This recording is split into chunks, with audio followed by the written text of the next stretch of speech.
Steady on now, steady on now. I'm not in focus. I'm not in the right spot. Why is there a dead spider? Why is there a dead spider? No, he's definitely dead. I cannot remember the last time I sat down and actually filmed a video like this. I'm so out of practice. This is so weird. The last time I talked to a camera was a long time ago for a vlog that I've currently not actually edited. So I'll be curious to see if this ends up going out first before it does, which knowing me, it probably will. So, hi. Hello. I have never made a TBR before, officially. No, I have. That's a lie. I've done a few readathons in my time here on BookTube. I made TBRs then because I needed books to read for like the readathons and different things. But I've never really, apart from that, in my reading life, I don't really follow a schedule. I always just tend to pick up whatever I fancy. And apparently this year, that answer is just nothing at all. I don't know what's wrong with me at the moment. I have so many books, like so many. I keep buying them. It's bad. My shelves are just full of books I need to read. And I'm currently reading a good book too. I just have not had the chance. I don't know what it is about me. I think to myself I'm going to sit down and read, but I find that reading, I am a fast reader, but I do also find that when I start reading and I get really into a book, it takes up my whole day. And I'm a bit like, I have so much stuff I just want to be doing. When I'm not working, there's so much stuff I just want to be doing. And I'm like, hold on, but I should be reading. So I'm a bit like all over the place. But I've decided for September, seeing as I have so many books to be read, I'm gonna do it. I'm gonna do it. I'm gonna set a TBR and I'm not gonna be too strict with it and be like, I must read these books. I'm just gonna go with the flow. So I've picked up a selection of just like random books from my TBR that I think potentially, some of them I do think actually could fall into the Halloween vibe, so maybe I should have kept them back for October. I also just want to have like a bit of a fantasy, just a kind of different vibe, because I feel like I read a lot of thrillers and like mysteries. So for the month of September, I think I would quite like to go into this sort of like fantasy, not full on fantasy, if this makes sense, like where there's like little elements of magic, but maybe not like full on into like the world of Narnia type of thing. So I've completely forgotten the summary for all of these books. So I'll read them out to you, and you know, you can see if you know them, if you've read them. Please tell me if they're good, if they're bad. I feel like I don't really know much about any of these books. Most of them are just ones that I picked up myself, like in the works, and some are maybe some that I think maybe I've seen on like BookTube, Book Twitter, Book Talk. Is it Book Twitter anymore, or is it Book X? Rest in peace to that little blue bird. Let's just get into the books. So the first one I have is Graceling, and I love how I still have the sticker 3 for £5 on it. It's called Graceling, and it is by Kristen Cashore. I'm not sure. I should read the summary to you. In a world where people born with an exceptional skill, known as a grace, are both feared and exploited, Katza carries the burden of a skill even she despises, the grace of killing. Feared by the court and shunned by those her own age, the darkness of her grace casts a heavy shadow over Katza's life. Yet she remains defiant, and when she stumbles across a mysterious kidnapping, she investigates. Who would want to kidnap an old man and why? And who was the extraordinary graced man whose fighting abilities rivaled her own? The only thing Katza is sure of is that she no longer wants to kill. The intrigue around this kidnapping offers her a way out, but something insidious and dark lurks behind the mystery, something spreading from the shadowy figure of a one-eyed king. Is there 4 books in this series? Oh god. I think I might have seen this one crop up in somebody's BookTube. Maybe I didn't. I don't know. But it sounds quite interesting. This is what I'm kind of talking about, like sort of semi like fantasy. I feel like it sounds interesting, and you know, I'll give it a go. Next up is one I definitely did see on Book Talk and the remainder, and it was the Atlas 6, and I also still have my sticker on it. This one cost me £5 in the works. I don't know much about this. I I remember it cropped up. I saw it cropping up a lot. And so when I saw it, I was like, oh, you know what, I'm going to get it. But then more recently, I saw it crop up in someone's video when they said like it wasn't as good as they thought it was going to be. And I was like, oh no, that's not a good sign. But I'm going in with an open mind. Yeah, this is the Atlas 6 by, is that Olive? Olive Blake? I don't know, like, name me names, I swear to God. 6 extraordinary magicians, 5 chances to win 1 secret society. Once a decade, the world's best magicians are invited to join the elite Alexandrian Society. Its members enjoy a lifetime of power and access to ancient secrets, but only 5 places are offered. So after recruitment by the mysterious Atlas Blakely, she used her own surname? Blakely. The candidates must complete a rigorous year of arcane study. Libby Rhodes and Nico de Verona are inseparable enemies. Inseparable enemies? You're enemies, but you can't stay away from each other? Enemies to lovers. Listen, this is why I can't speak words. Libby Rhodes and Nico de Verona are inseparable enemies and cosmologists who can control matter with their minds. Parisa Kamali is a telepath. Reina Mori understands the flow of life itself, and Callum Nova can manipulate desires. Finally, there's Tristan Kane, whose powers mystify even himself. The rivals must survive their trials, and if they can prove themselves, they will. Most of them. There's a second book? Oh, for the love of God. But yeah, it sounds quite interesting, and like I say, it's kind of fitting the vibe that I'm wanting to go for in September, where I want to read different books that are like more fantasy types without being like full on like massive worlds like Lord of the Rings and Game of Thrones. This next one I actually got from my friend. She was putting out a bunch of books and she was like, if you want any, help yourself. So I did. This is called Something Wicked This Way Comes by Ray Bradbury. Now I might keep this one back and hold it out for October, but we shall see. It's the week before Halloween and Cougar and Dark's Pandemonium Shadow Show has come to Greentown, Illinois. The siren song of the Calliope entices all with promises of youth regained and dreams fulfilled. As 2 boys trembling on the brink of manhood set out to explore the mysteries of the dark carnival smoke, mazes and mirrors, they will also discover the true price of innermost wishes. I don't know anything about this book. I've never seen it crop up before. I like the cover. I love the name, and yeah, I got it from my friend. There's not much more to say. I feel like I might try and read it in September, and it also seems quite short, so nice. And now we have another from my 3 for £6 mix and match collection from the works, and it's called Payback's a Witch, and I feel like this is another one that I could potentially keep for October because I feel like Halloween vibes. And it's by Lana Harper. Is revenge the sweetest magic of all? 2 witches plot revenge but end up falling in love in this magical romantic comedy. Why do I always associate rom-coms with like movies? Never as like an actual genre for like books as well.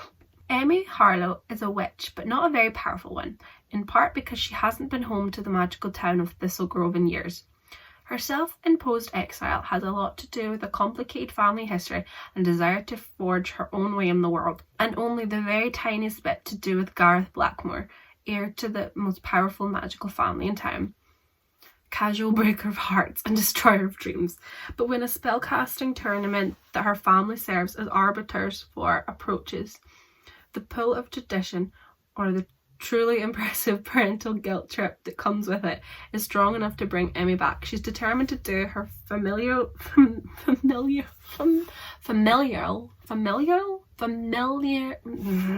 Scottish accents, or it's just me.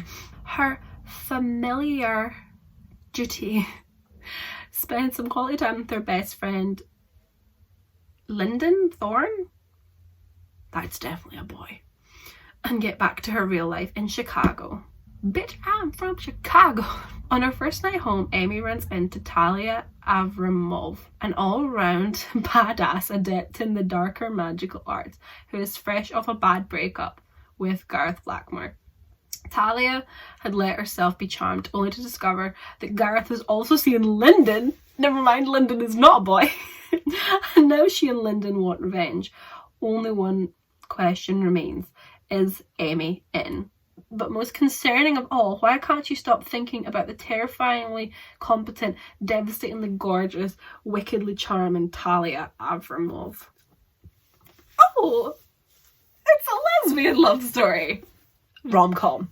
Alright, I didn't know. I think the first time I read this, or I read the summary in the shop, I did not read this top part. I did not look at the bottom part.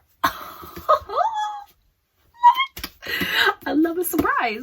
Yeah, I feel like this is quite a nice. I'm just wanting to get into like cute autumn vibes. And by doing that, I'm going into full Halloween mode. Moving swiftly on. I started this book. I don't remember starting it, but I managed to get 30 pages in, so I will have to start all over again. But it's called Mortmain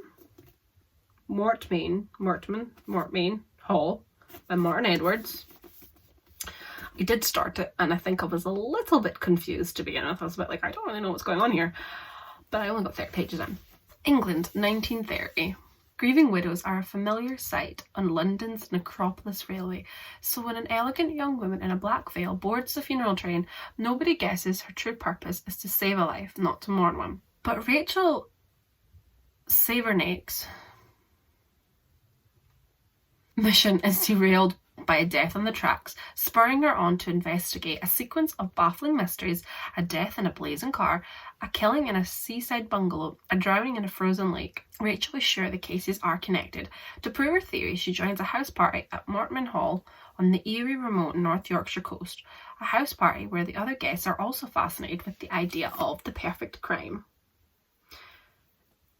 This, I am pretty sure I realised when I went to start it, that it was not like, it was part of a series, and it's not the first one. So this is the second one in a series. The first one's called Gallows Court. It's one of those things, because like when I go to the works and I just see like random books on their own, I'll just like think, oh, that sounds good, and then I don't realise, you know, there's other books in the series. But oh well, I also feel like it can be one of those things where like usually a book is quite good at telling you a rough summary of what happened last time, or it does it without spoiling the other book.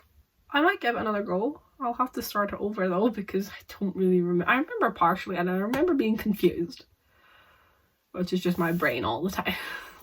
So the final book on my little TBR is a book I actually got a good few Christmases ago, but I never ever got around to reading, and it's just absolutely gorgeous. Look at it, look how beautiful it is. I love a hardback. I never get hardbacks because I just always prefer paperbacks because they're cheaper, but I love hardbacks because it's so beautiful.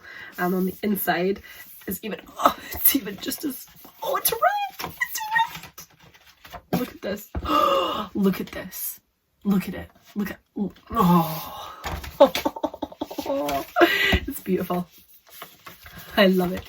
And this is The Betrayals by Bridget Collins. Now, I read her other book, The Binding. I actually did a review for it on this channel a while ago. I'm pretty sure it was like a book that I was like, I wanted to give it a 5-star. Like it was on track to be a 5-star read. But there was just a couple of things that left me dissatisfied. Like there was just a few things that just I felt I didn't get to spend enough time understanding things. Like I don't really remember it, but I really liked it. Probably looking back, I was too harsh bumping it down to a 4-star review. Like it should have stayed as a 5, but hey ho.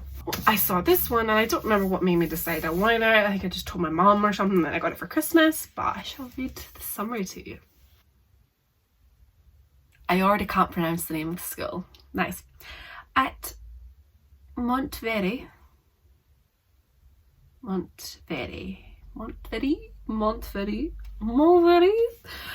an exclusive academy tucked away in the mountains. The best and brightest are trained for excellence in the grand jeu. Oh no, this is too French for me.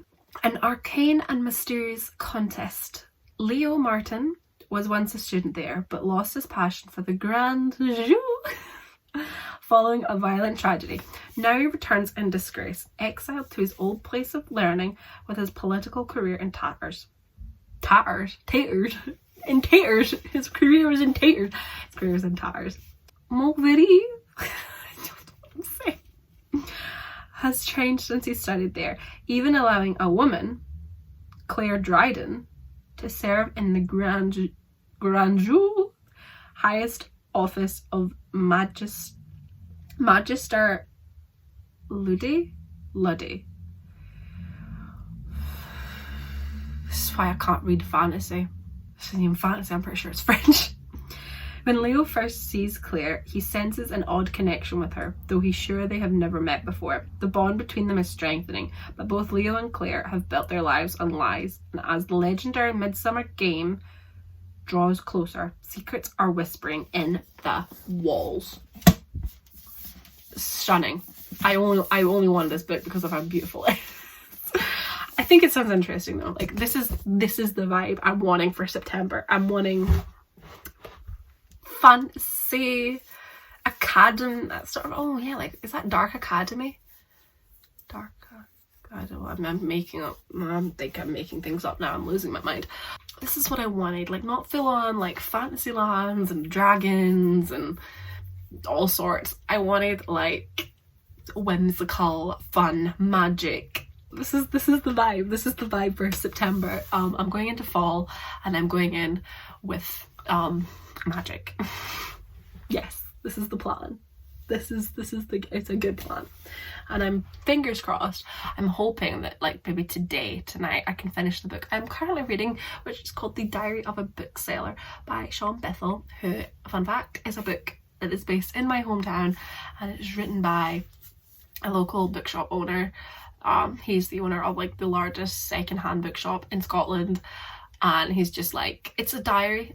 Oh duh, it's called Diary of a Bookseller, but like it's all about like different, he's changed a few names and stuff, but it's all about like the different kind of people you find in like bookshops, or like the different customers he had, and also just stuff that's going on in his life and different things. But it's actually really good and I really enjoy it, and I think I'm enjoying it even more because of the fact it's set in my own town. So when he mentions character names, even if it's not like their, when he mentions characters, even though it's not their real names, I know who he's talking about. I don't know, it's just good fun. But I was reading it when I was away on holiday.